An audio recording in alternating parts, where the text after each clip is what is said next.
Assalamualaikum warahmatullahi wabarakatuh. Innal hamdalillah nahmaduhu wa nasta'inuhu wa nastaghfiruh wa na'udzu billahi min shururi anfusina wa min sayyiati a'malina. May yahdihillahu fala mudilla lahu wa may yudlilhu fala hadiya lahu. Asyhadu an la ilaha illallah wahdahu la syarika lahu wa asyhadu anna sayyidana wa nabiyyana Muhammadan abduhu wa rasuluh.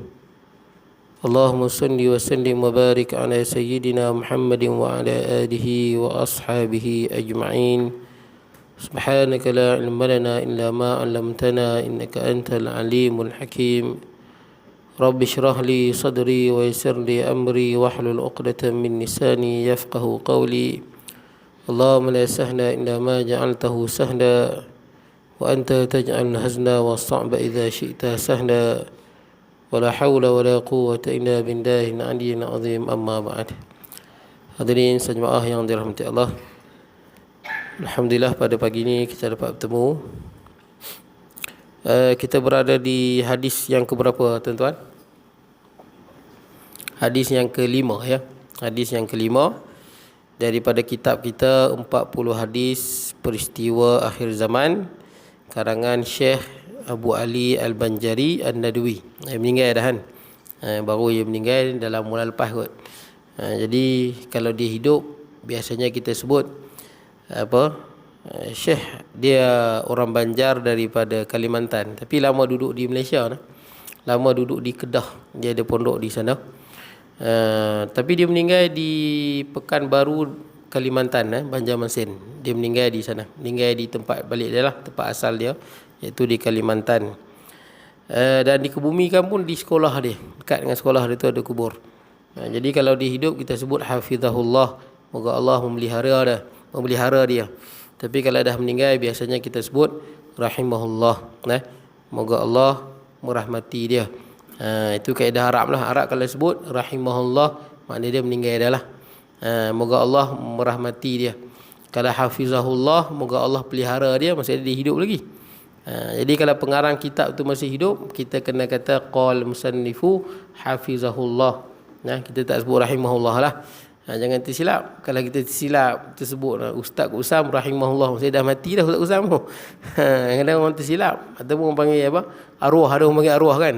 Arwah Ustaz Usam, arwah tu mati dah. Kita sebenarnya orang Melayu guna Allah yarham. Kalau orang perempuan Allah yarhamah. Ini bahasa Melayu tuan-tuan. Walaupun bunyi Arab kita anggap bahasa Melayu lah. Sebab dari segi kaedah Arab dia salah tu sebutan tu. Yang betulnya orang perempuan Allah yarham, orang lelaki juga Allah yarham. Yang tu dia tak ada ubah.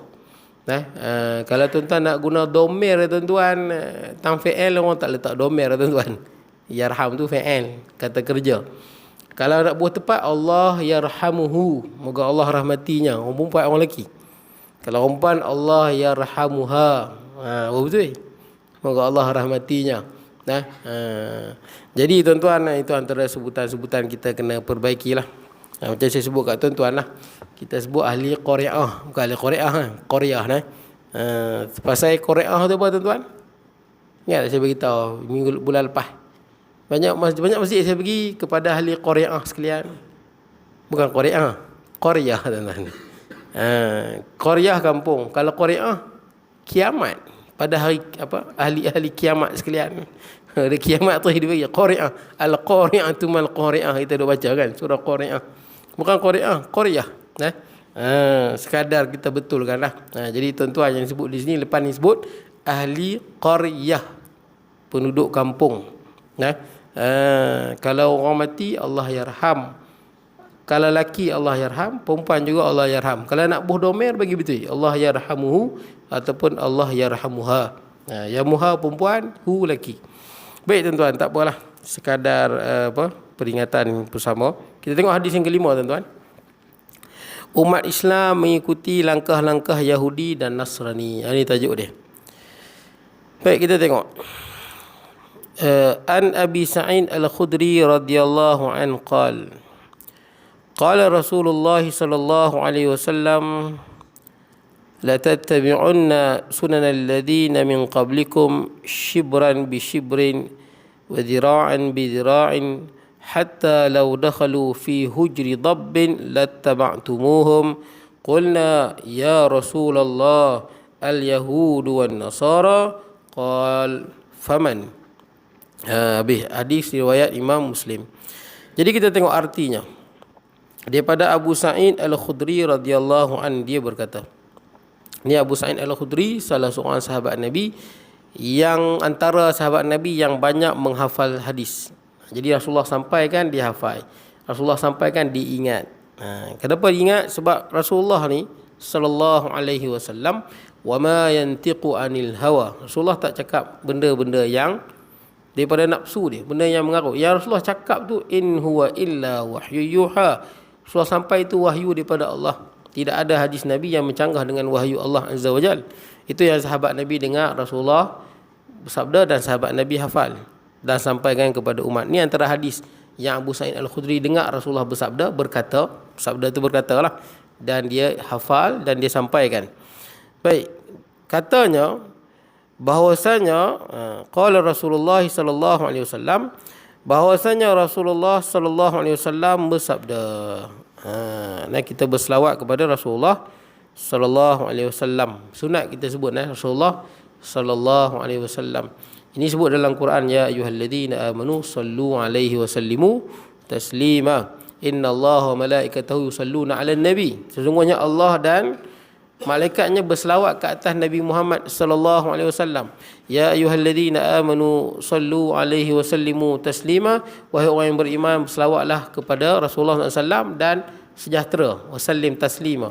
Sebab tu ada sebahagian ulama sebut, kalau selawat pada Nabi ni kalau boleh sertakan wasallam.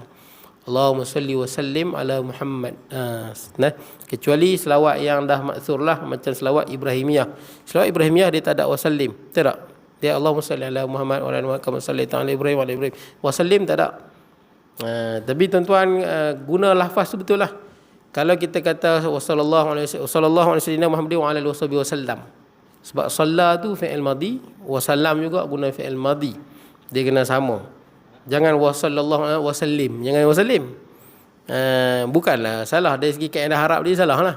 Sebab bila awalnya kita guna salla ni, maksudnya Allah telah, moga Allah telah berselawat ke atas Nabi Muhammad wasallam dan mensejahterakan, menurunkan kesejahteraan pada Nabi Muhammad sallallahu alaihi wasallam.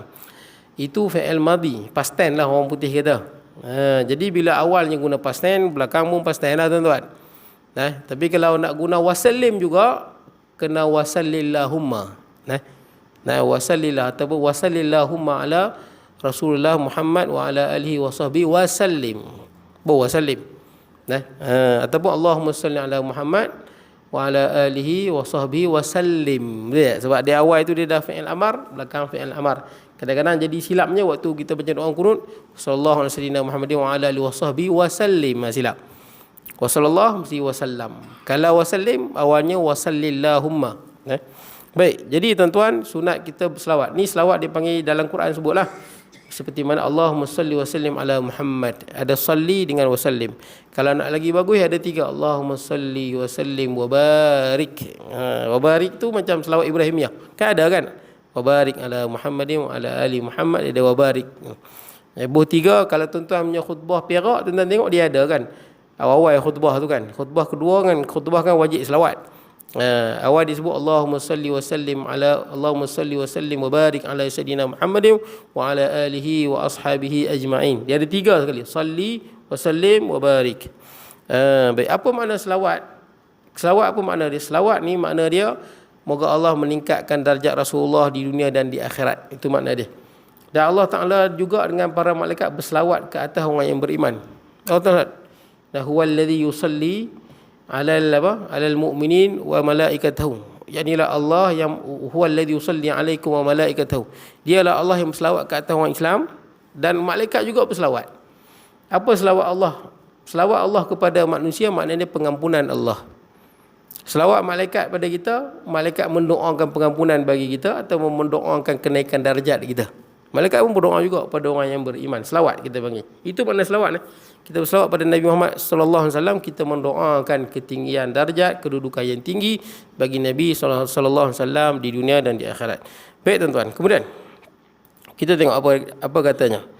Kata Nabi sallallahu alaihi wasallam, kamu akan mengikut la tattabi'unna sunal ladzina min qablikum. Kamu akan mengikut jejak langkah umat-umat sebelum kamu. Umat-umat sebelum kita. Sejengkal demi sejengkal, shibran bi shibrin. Ikut sikit-sikit. Sejengkal demi sejengkal. Dia gerak, kita ikut sikit, kita tak ikut terus, sikit-sikit. Kemudian wadhira'an bidhira'in, sehasta demi sehasta, boleh ikut sikit. Sejengkal-sejengkal. Lama sikit dia pergi sehasta pula, sikit-sikit.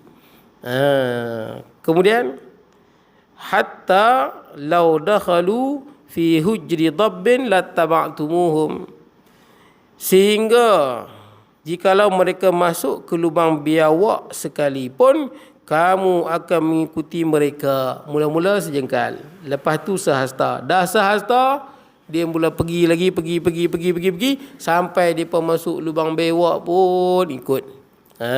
Baik. Sahabat bertanya, ya Rasulullah, apakah Yahudi dan Nasrani?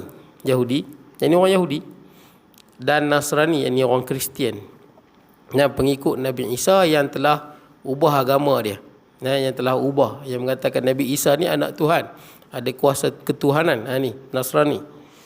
Yang engkau maksudkan, Nabi SAW menjawab, siapa lagi kalau bukan mereka? Maksudnya kita akan ikut. Kita tengok dalam hadis ni tuan-tuan, apa benda. Yang pertama tuan-tuan, ikut sikit demi sedikit. Makna dia tuan-tuan, kita takkan sekaligus ikut. Lumrah tuan-tuan dalam kehidupan. Begitu juga cara syaitan menghasut kita. Dia takkan terus tuan-tuan, tapi sikit demi sedikit. Seperti mana kita tahu kisah-kisah orang yang tersesat tuan-tuan, ujung dia tersesat tuan-tuan. Saya pernah sebut kat tuan-tuan kan, zaman ketika mana Nabi Adam AS turun ke dunia, semua orang menyembah Allah. Semua, kecuali seorang lah yang sesat tu, iaitu Qabil. Qabil. Qabil ni bukan bahasa Arab tuan-tuan. Kalau bahasa Arab, Qabil ni maksudnya orang yang datang ataupun orang yang menerima. Qabila ya makbul diterima. Qabil orang yang menerima. Tapi Qabil di sini bukan bahasa Arab, dia bahasa dulu dah pupus. Eja dia qaf alif ba ya lam. Qabil. Makna dia wallahu alam. Satu lagi Habil. Habil ha bulat tu. Ha simpul ada alif ba ya lam. Habil. Itu Habil. Qabil sesat. Qabil lepas dia bunuh adik dia mati dalam kesesatan dan dia ahli neraka. Qabil tu. Ada pun lain semua sembah Allah. Kemudian datang zaman Nabi Syith, sembah Allah. Rosaknya manusia ni pada zaman Nabi Nuh. Padahal semua sembah Allah Azza wa Jal. Zaman Nabi Nuh rosak. Sembah berhala kan. Ada nab berhala dia pun sembah. Macam mana boleh sembah berhala tu? Macam ni tuan-tuan. Iblis guna kaedah yang sama. Iblis takkan datang, okey, sembah berhala. No, orang takkan sembah. Dia sikit dan terus pergi ke situ. Dia ada 6 orang. 6 orang ni pengikut Nabi. Dia adalah orang yang soleh pada zaman Nabi Nuh. Soleh. Yang mana Quran sebut, وَقَالُوا لَا تَذَرُنَّ آلِهَتَكُمْ وَلَا تَذَرُنَّ وَدًّا وَلَا سُوَاعًا وَلَا يَغُوثَ وَيَعُوقَ وَنَسْرَ. 5. Siapa dia Wad? Ya'uq. Siapa dia? Wad dan Suwaq siapa? Wad siapa? Suwaq siapa? Ya'uq siapa? Ya'uq siapa? Nasrani siapa? Kata Ibnu Abbas, asma rijalin salihin min qaumi Nuh. Ni 5 ni wali Allah. 5 berhala ni wali Allah. Wad tu wali. 5 ni wali semua. Makna dia orang berhala yang pertama disembah di bumi ni bukan matahari, bukan pokok, wali. Sebab tu jaga-jaga tuan-tuan, dalam kita alhamdulillah di Malaysia ni tak ada kita duk puja kubur. Tak ada tuan-tuan. Tak ada budaya tu. Tapi kalau tuan-tuan pergi di India, tuan-tuan pergi di Afrika, tuan-tuan dahsyat. Dia pun atas nama tawasul, kita tahu tawasul ni kita sebut nama si mati. Pergi kubur ulama, kita kata ya Allah dengan kemuliaan penghuni kubur ni perkenankanlah, itu tawasul. Ada khilaf juga tu, tapi boleh lah. Yang tak boleh ni pergi kubur, wahai syekh tolong turun hujan. Yang ni ada, tuan-tuan boleh tengok. Kalau di belah India, kalau di belah Afrika, terus minta kat dalam kubur tu. Ada dia tulis kat kertas, syekh tolong sekian, tolong sekian. Ini berat tuan-tuan. Dia nak pergi merepek ke situ. Kita alhamdulillah di Malaysia tak ada lah benda tu tuan-tuan. Payahlah nak ada. Boleh kata tak ada lah tuan-tuan. Ada kot dulu sekali. Dia pergi kubur wali sufi besar, ulama sufi besar di Malaysia, Tukku Pulau Manis, Terengganu tu. Yang dia tak silap saya orang yang pertama terjemah kitab hikam. Kitab hikam ni hebat lah tuan-tuan. Dia terjemah. Dia pergi minta. Tapi dia bukan minta hujan. Bukan dia minta nak dapat anak. Dia minta nombor ekong. Dia ke situ pula orang Melayu ni. Kreatif tuan-tuan. Tapi kreatif dia masuk dalam tu. Bagus pakai jubah pakai serban. Jubah pakai serban supaya orang tak tahu. Ini nak nombor. Tapi itulah kubur wali buat macam tu. Lain jadinya. Kubur tu kecil je. Tapi dia pun nak keluar tak boleh. Tak nampak jalan. Buat main-main kat kubur wali. Bukan wali tu bukan ada kuasa. Ni Allah lah tuan-tuan. Jangan tuan-tuan kata wali ni ada power lah. No. Wali tu dah mati. Wali tu pun mengharap doa kita tuan-tuan. Bukan kita mengharapkan doa dia. Dia manusia. Yang mengharapkan doa dia adalah si mati mengharapkan doa kita. Bukan kita mengharapkan doa si mati. Baik. Jadi tuan-tuan, sesat dalam tu. Orang jumpa menangis-nangis tuan-tuan. Merayu. Tak jumpa jalan keluar. Padahal kecil je makam ni. Kecil sungguh. Tak jumpa jalan. Baik. Jadi tuan-tuan, sampailah tahap yang dia boleh sembah 6 wali tu macam mana? Ini cara Iblis. Iblis buat apa? Iblis kata kat dia, bila mati 6 wali ni, Iblis pun dia tak nampak jalan. Macam mana nak sesatkan anak Adam ni sampai pada zaman ni. Bila dia tengok matinya Wat, Suwa, Yarus, Ya'uq, Nasr. Mati ni, Iblis tengok ada peluang nak bagi sesat anak Adam ni. Iblis tengok sebab mereka ni ta'asub. Tu bahaya ta'asub tuan-tuan. Ta'asub bahaya. Kadang-kadang saya tengok di Malaysia lah tuan-tuan. Bila ada satu hamba Allah sebut boleh mandi safar, adalah hamba Allah tu. Tuan-tuan pernah mandi safar? Tak pernah no? Tu kat kolam Bukit Merah. Dulu-dulu kan. Kalau saya tanya orang lama-lama kolam Bukit Merah, kata ada ustaz di situ. Saya kata bila lastnya dia kata lepas 13 Mei. 13 Mei kan ada curfew kan. Polis mai. Jadi orang tak berani kumpul dah. Tak ada. Sebelum tu ramai mandi safar. Mandi safar ni ulama mufti seluruh Malaysia pada tahun 1996 seluruh Malaysia berkumpul bincang pasal mandi safar. Maka putus mandi safar bukan daripada ajaran Islam. Perbuatan dia adalah perbuatan bid'ah yang bercanggah dengan Islam. Siapa sebut? Mufti seluruh Malaysia, dan hadis dia jelas. La tiyarata wala safar wala hammah. Tak ada. Jelas. Dalam Islam tidak ada sial. Jelas tuan-tuan. Ini putus. Kalau ada ustaz kata hari ni sial turun 320,000 bala, tuan-tuan, itu keliru tuan-tuan. Kena sebut jelas. Itu keliru tuan-tuan. Malah yang sedihnya bila ustaz tu sebut, siapa yang kata tak boleh mandi safar, dia Wahabi. Ini ulama seluruh Malaysia ni weh. Pengikut dia pun backup lah. Ini salah. Ini keliru. Malah jelas ustaz tu sebut, katanya 320,000 bala turun. Ini salah. Tuan-tuan, dalam Islam tidak ada hari sial. Kalau tuan-tuan baca kitab sirah, tuan-tuan buka lah sirah mana-mana tuan-tuan. Bila dia cerita tentang masyarakat Arab Jahiliyah ni, antara kepercayaan masyarakat Arab Jahiliyah memang bulan Safar. Saya mengajar Tarhiqul Makhtum tu. Tuan-tuan buka Tabaqat Ibnu Sa'ad ke, tuan-tuan buka lah kitab mana-mana. Yang Bidayah wa Nihayah ke, tu kitab besar. Tuan-tuan, yang kata mandi safar safar ni sial, orang Arab Jahiliyah. Saya tak tahu macam mana boleh masuk dalam masyarakat kita. Saya pun pelik. Kepercayaan Rabu itu sial. Rabu sial. Ini kepercayaan Arab Jahiliyah. Kepercayaan dengar buang hantu ada kan? Dengar buang hantu. Wih, ada orang nak mati ya. Kan ada orang percaya kan. Rumah saya tuan-tuan, rumah saya tu. Saya duduk rumah sewa tuan-tuan, tak beli rumah lagi pun. Di Masjid Tinggi tu, tiap-tiap malam bunyi burung hantu.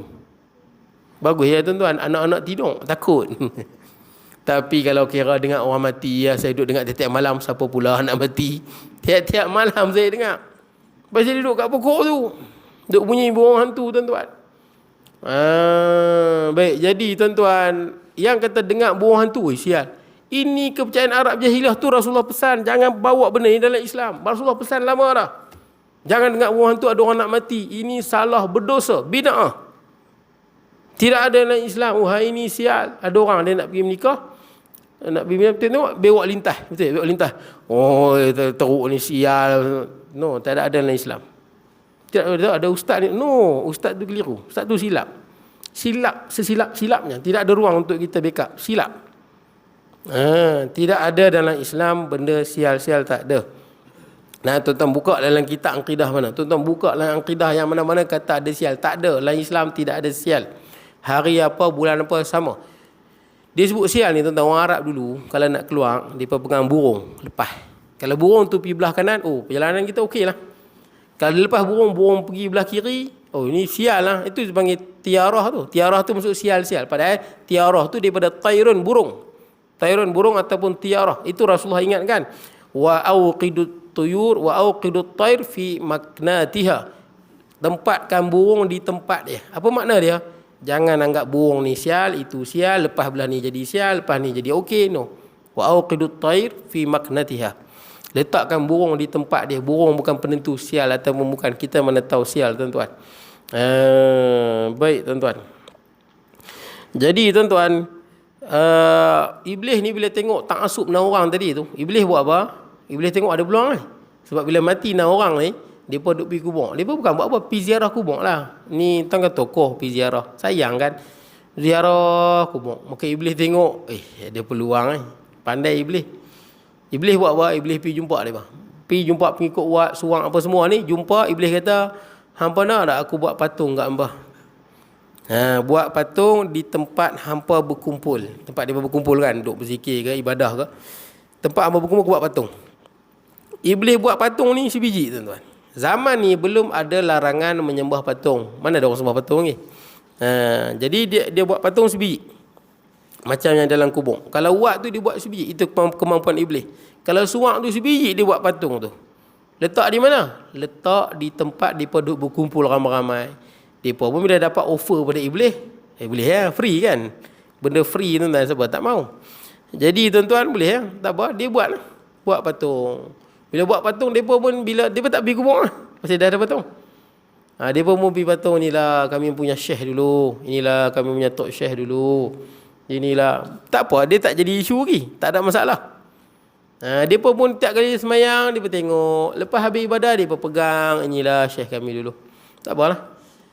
Hebatnya Iblis ni, dia tunggu lama. Selang berapa lama, selang beberapa tahun, dia nampak Shibran ni, wa zira'an bi zira'in, bijak Iblis. Sebab tu kita, tuan-tuan, makruh hukum dia kita maki hamun syaitan dan Iblis. Ingat makruh. Orang kata bodoh syaitan ni, makruh. Tak guna mesti Iblis ni. Makruh sebut lagu tu. Pasal apa makruh? Kita diperintahkan fa idza qara'tal qur'ana fasta'iz billah. Bila baca Quran minta lindung dengan Allah daripada syaitan. Syaitan ni cara kita berhadapan dengan dia, minta lindung dengan Allah, bukan maki hamun dia. Dia akan jadi kuat. Ni sebut dalam hadis kan, ada seorang sahabat Nabi, dia naik unta jatuh. Naik unta jatuh.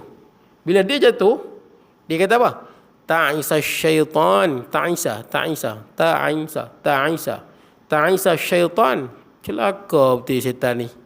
Dia jatuh, dia marah syaitan. Tak apalah, dia sakit hati, dia marah syaitan. Tak, celaka betul syaitan ni. Nak maki orang lain tak boleh maki syaitan. Syaitan tak nampak. Ta'isa syaitan, celaka syaitan. Rasulullah sallallahu alaihi wasallam dengar. Rasulullah kata, la taqul ta'isa syaitan. Jangan kata celaka syaitan. Hadis ni sahih, tuan-tuan.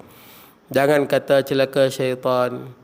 Qal fa idza qulta ta'isa syaitan katakabara misal bait wa qal bi'izzati.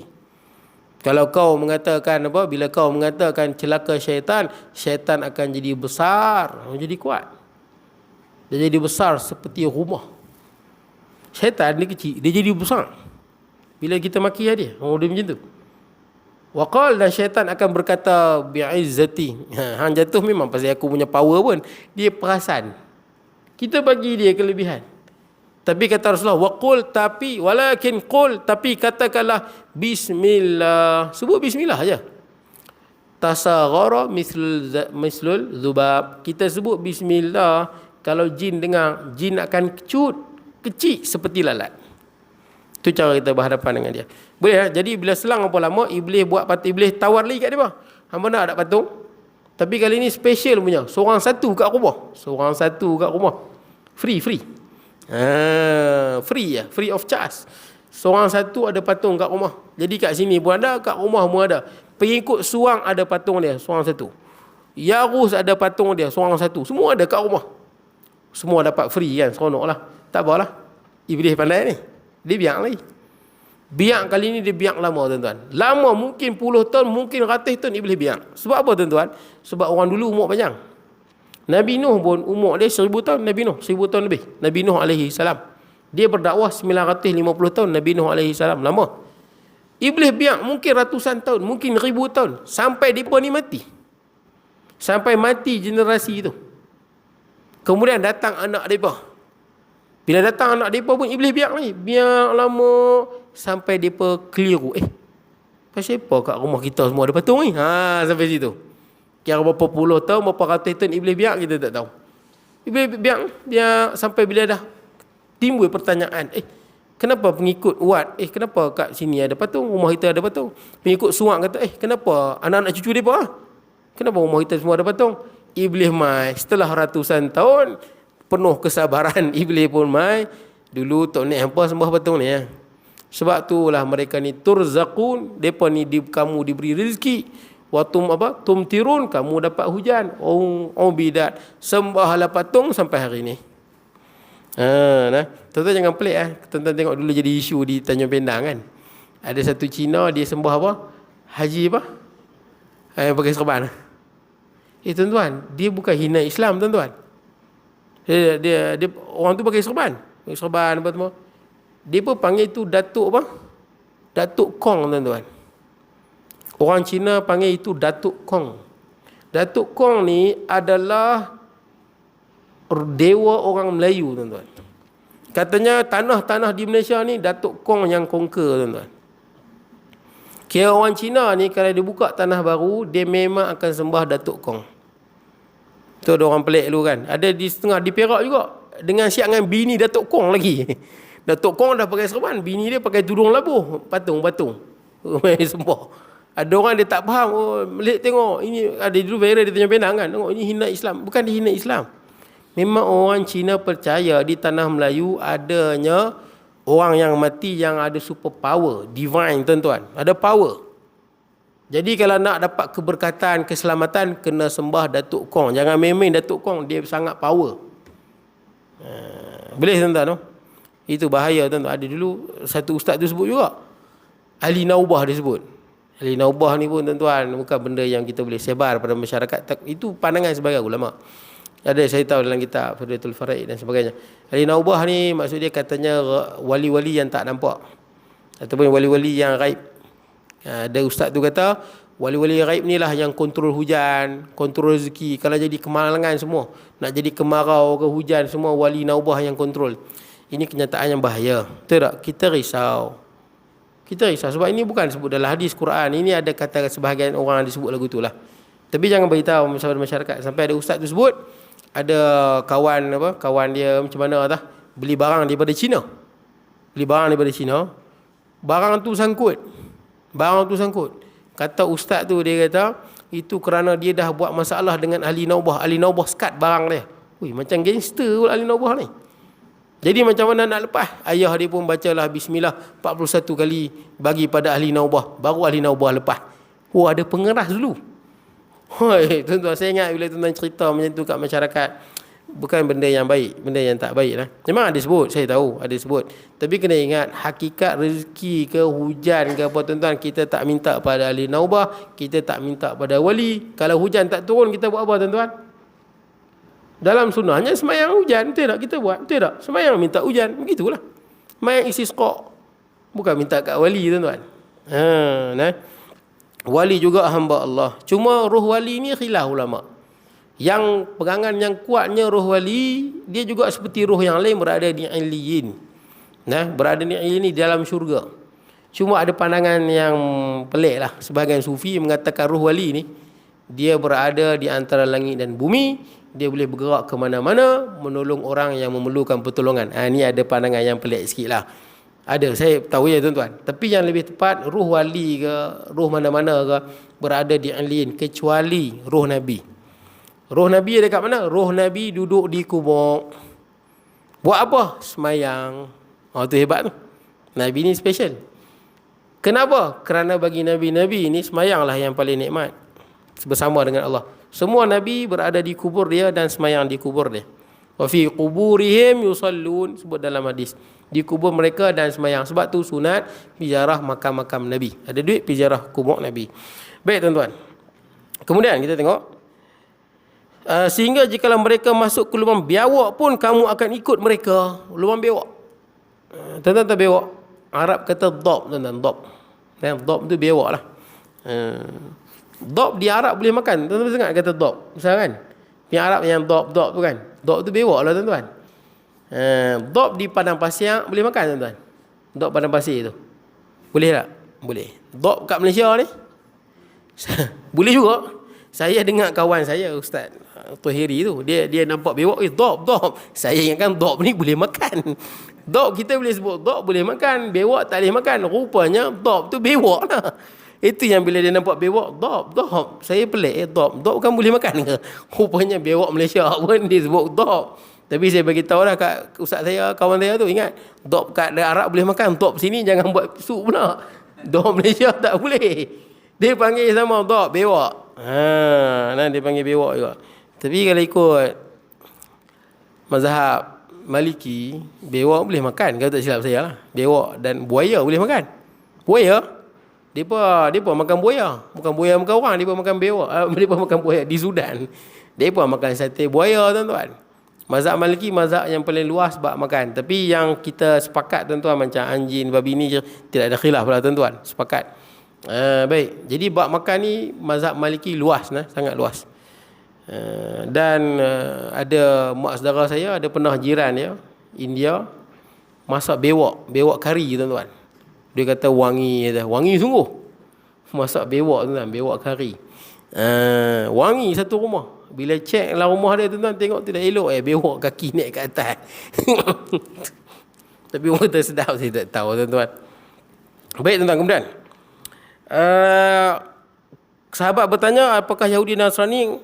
Maka Nabi kata, siapa lagi kalau bukan mereka? Baik. Kita tengok keterangan, tuan-tuan. Qala musannifu rahimahullahu ta'ala wa nafa'ana bi ulumi fid darin, kata pengarang, umat Islam akan mengikuti jejak langkah ataupun cara hidup orang-orang Yahudi dan Nasrani. Kita akan ikut. Yahudi ni siapa, Nasrani ni siapa? Kita semayang, dan saya pernah sebut kat tuan-tuan dah, kita semayang ni memang minta lindung, tak mau ikut puak ni lah. Kan kita kata ihdinas siratal mustaqim, tunjukkanlah kami jalan lurus, siratal ladzina an'amta alaihim, jalan orang yang kau beri nikmat ke atas mereka. Siapa dia, tuan-tuan? Yang mendapat nikmat ni ada 4 golongan kan? Minan nabiyyin wa siddiqin wa syuhada'i was salihin. Ini surah An-Nisa jelaskan. Ulaika ma'al ladzina an'amallahu alaihim minan nabiyyin wa siddiqin wa syuhada'i was salihin. Jalan orang yang diberi nikmat. Ingat, bila kita sebut, kita ingat siapa dia yang beri nikmat tu? Nabi, siddiqin. Siddiq ni wali-wali Allah, tuan. Siddiq ni adalah martabat manusia yang tertinggi setelah Nabi. Kita tak boleh jadi Nabi, tuan-tuan. Nabi tak boleh. Kita buat ibadah lagu mana nak naik makam Nabi, tak boleh. Allah Ta'ala dah pilih jadi Nabi. Dan bila dipilih menjadi Nabi, dia akan mendapat kedudukan yang tinggi di syurga. Dan Nabi ni pula, tuan-tuan, tidak ada Nabi yang mati kufur. Tak ada. Dah jadi Nabi ni, dia ni lah. Cumanya kadang-kadang timbul soalan, pasal apa kita tak jadi Nabi? Betul tak? Kita mungkinlah sebahagian orang rasa, takkan aku tak boleh jadi Nabi. Kita tak jadi Nabi sebab Allah mengetahui mana hamba dia yang terbaik. Allah Ta'ala tahu. Jadi yang dipilih menjadi Nabi itu memang hamba Allah yang terbaik. Dia ni hidup yang paling bagus, yang paling sabar, yang paling baik akhlak dia, yang paling kuat iman dia. Allah Ta'ala mengetahui dan Allah Ta'ala angkat dia menjadi Nabi. Baik. Kemudian Siddiq ni, tuan-tuan semua boleh capai. Jadi wali lah. Nak jadi wali macam mana? Nak jadi wali, yang pertama dia kena takwa, tinggal segala dosa, buat segala yang wajib. Itu satu. Nak jadi siddiq ni kena perbanyakkan ibadah sunat. Itu nak jadi wali. Sebab sebut dalam hadis kan. Nak jadi wali ni, hadis dia panjang lah, tuan-tuan. Tapi Allah Ta'ala, saya ringkaskan, tuan-tuan, sebab kita nak syuruk lah. Jadi tuan-tuan, dalam hadis tu sebut, nak jadi wali ni pertama buat yang wajib. Kemudian wa ma yadhalu 'abdi yataqarrabu ilayya bin nawafil. Sentiasalah seorang hamba tu mendekatkan diri daripada aku dengan perkara-perkara sunat, sehingga aku sayang pada dia. Bila aku sayang pada dia, aku menjadi pandangan dia, menjadi pendengaran dia, menjadi kaki dia, menjadi tangan dia. Itu wali tuan-tuan. Maksudnya nak capai tahap wali ni kena rajin buat ibadah sunat. Duha tak tinggal, Quran tak tinggal, zikir tak tinggal, tahajud tak tinggal. Ini nak naik makam wali. Lepas tu pula tuan-tuan, boleh tak tahu yang kita wali? Boleh rasa tak? Tuan-tuan rasa tak tuan-tuan wali? Ada tak tuan-tuan balik rumah tengok muka dalam cermin? Wali aku ni. Ada tak ada? ada cara tuan-tuan? Ada. Tapi tuan-tuan janganlah rasa wali pula. Tidak kan? Wali ni banyak orang wali dia tak tahu pun dia wali. Tapi dia wali di sisi Allah, dia tak tahu pun dia wali. Tuan-tuan, cara dia tengok di sini lah. Kalaulah mata kita ni Allah bila wali, Allah menjadi pandangan, Allah menjadi pendengaran, Allah Ta'ala menjadi lisan, Allah Ta'ala menjadi semua anggota. Mana kata wali ni tak tengok benda haram. Wali ni telinga dia tak dengar benda yang haram. Wali ni hati dia tak ada duk sangka buruk dengan orang. Tangan dan kaki dia tak buat dosa. Wali. Sebab tu wali kita tak panggil maksum. Maksum ni Nabi ya. Nabi dia takkan buat dosa. Tapi wali dia panggil mahfuz. Mahfuz ni maksudnya Allah pelihara dia. Fazillah yahfazka. Jaga Allah, Allah Ta'ala jaga kamu. Wali ni terjaga. Kalaulah wali tak maksum, boleh jadi juga dia terjebak dengan dosa. Boleh jadi sebab dia tak maksum. Tapi kalau dia terjebak dengan dosa, cepat dia bertaubat. Itu wali. Tapi kalau kita masih lagi, mungkin telinga kita pun, saya pernah jumpa satu ustaz ceramah hebat, orang boleh menangis ceramah dia, orang boleh gelak, orang boleh menangis ceramah dia. Hebat tuan-tuan. Orang yang hebat psikologi, dia ceramah orang boleh gelak dan orang boleh menangis. Saya pernah pergi kuliah subuh dia, orang tak tidur. Saya punya kuliah subuh banyak je tidur. Saya tahulah, saya tengok. Kuliah subuh dia orang tak boleh tidur, suara dia kuat dan dia pandai buat lawak. Boleh bagi nangis. Tapi tuan-tuan, saya ingat saya naik kereta dengan dia. Dia sorban janggut panjang. Sorban. Naik kereta dengan dia, dia pasang lagu Elicat. Saya tengok ni wali mai ikut mana? Bukan wali tuan-tuan. Bukan wali. Saya tengoklah. Ada satu hamba Allah yang saya kenal lah tuan-tuan. Bagus dia. Saya boleh puji dia baguslah. Dia pergi pekan semua pakai serban. Pergi Bagan Serai, serban. Pergi Paik Buntang, serban. Dia pergi corok dunia mana semua serban atas kepala. 10 minit sebelum azan, dia sampai masjid. Saya kagum dia. Ada adik-beradik belah mak saya lah. Saya kagum dengan dia. 10 minit sebelum nak azan, dah main masjid. I'tikaf, sembahyang sunat. Bagus tuan-tuan. Tapi bila saya pergi rumah dia, Hindustan tuan-tuan. Dia cukup minat Hindustan. Saya pun pening kepala tuan-tuan. Dia balik rumah, dia buka serban dia sangkut. Hindustan tuan-tuan. Saya pergi rumah dia, saya minat tengok, kalau ada TV ni minat tengok binatang ke, betul tak kan? Ada pun kajian-kajian apa benda ke, dia astro tu. Dia Hindustan saja. Dia kata, Ustaz nak tengok mana ni Hindustan? Banyak Hindustan dia. Tuan-tuan, Hindustan pakai baju pun nampak pusat tuan-tuan. Doktor gelek. Saya pun pening tengok dia. Ni wali ke tuan-tuan? Bukan wali ke tuan-tuan. Belum wali lagi lah.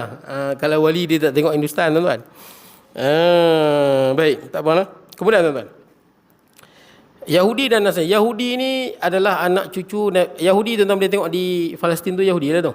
Yang buat kezaliman, kejahatan tu. Dia beza Yahudi dengan Zionis tuan-tuan. Zionis lain, Yahudi lain. Yahudi ini dia merujuk kepada anak cucu Nabi Yaqub alaihi salam. Dia ada 12. Ada 12. Dia ada nama Robin, dia ada nama Yahuda. Yahudi inilah. Yusuf, iaitu Nabi Yusuf. Ada Bunyamin, ada Naftali ke. Saya lupa lah nama. Ada 12 tuan-tuan.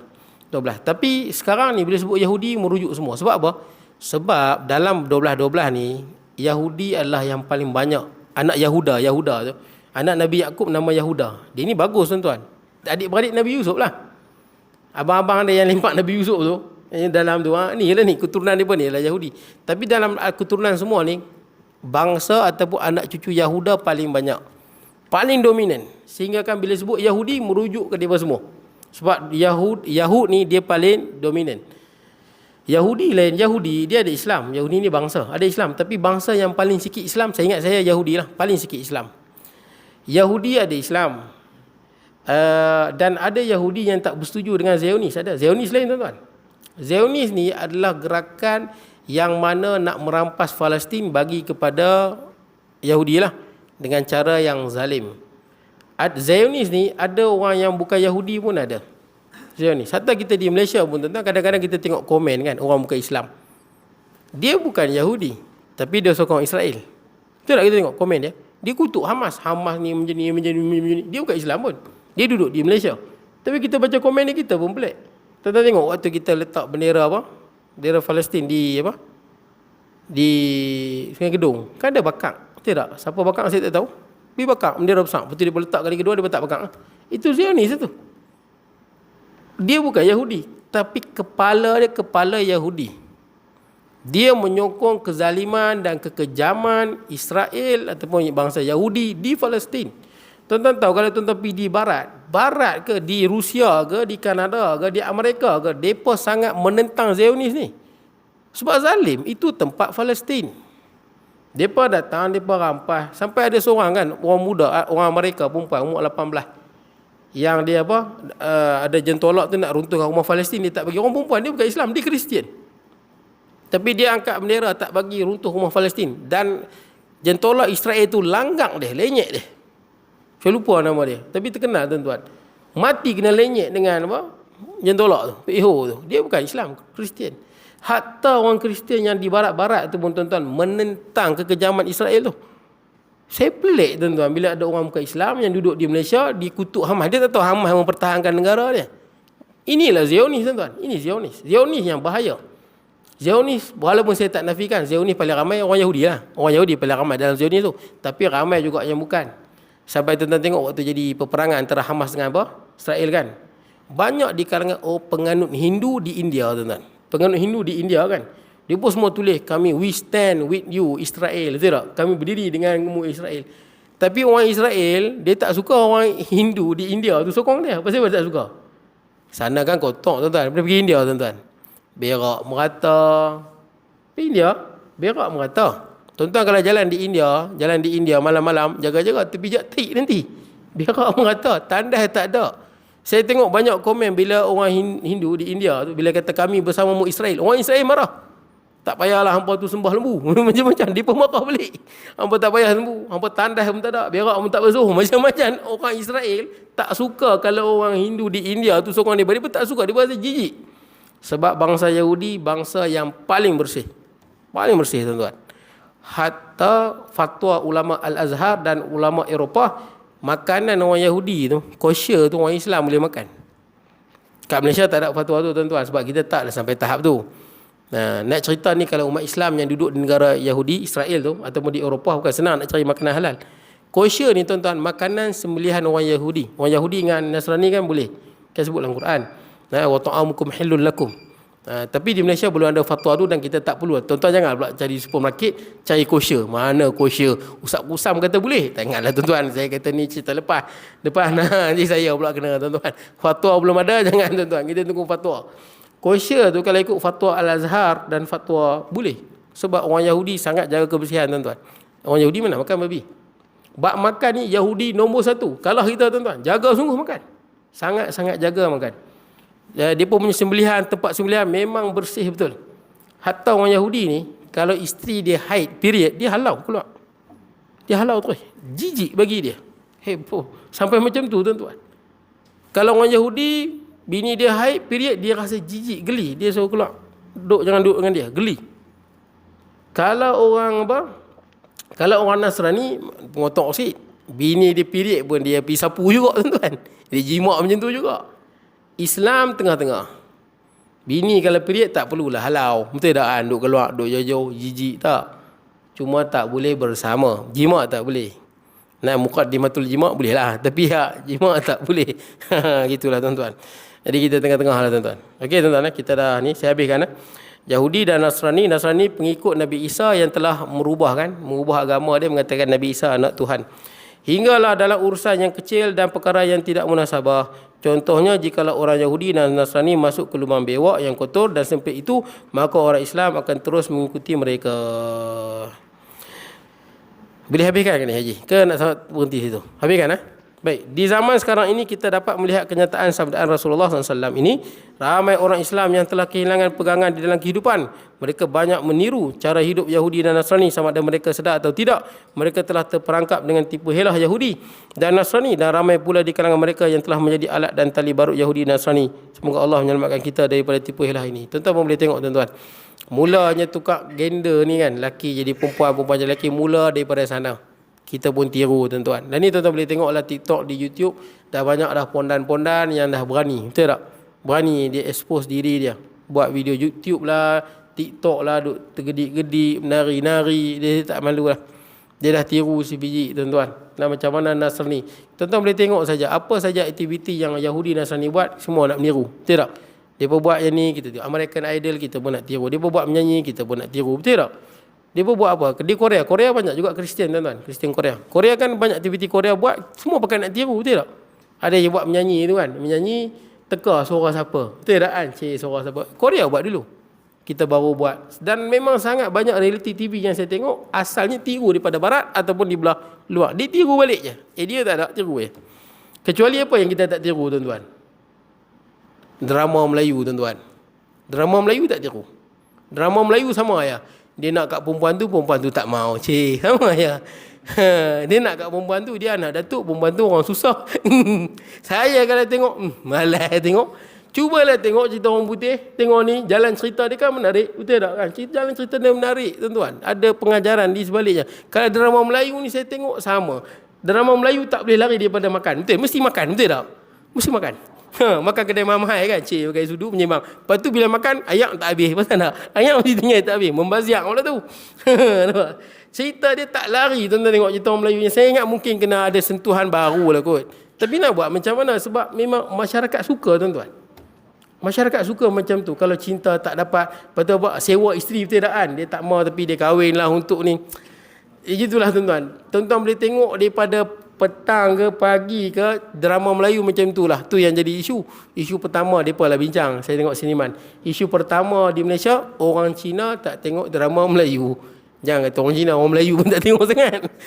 Bagilah elok sikit. Yang tu dia tak ikut pula. Yang tu dia jalan cerita dia sama ya tuan-tuan. Okey tuan, tak apa tuan. InsyaAllah akan datang kita akan masuk hadis yang ke-6. Saya minta maaf tuan-tuan terlejak masa. InsyaAllah kita bertemu pada masa akan datang. Aqul qawli hadha wa astaghfirullahaladzim li wa lakum. Wasa'ilul muslimina wa muslimat wa mu'minina wal mu'minat. Bismillahirrahmanirrahim. Allahumma ja'al jam'ana hadha jam'an marhuma tafarruqan wa ba'ni tafarruqan ma'suma wa la taj'al minna syaqiyan wa la mahruman wa la matruda. Wa sallallahu nabiyina Muhammadin wa ala alihi wa sahbihi barik wa sallam. Alhamdulillah rabbil alamin.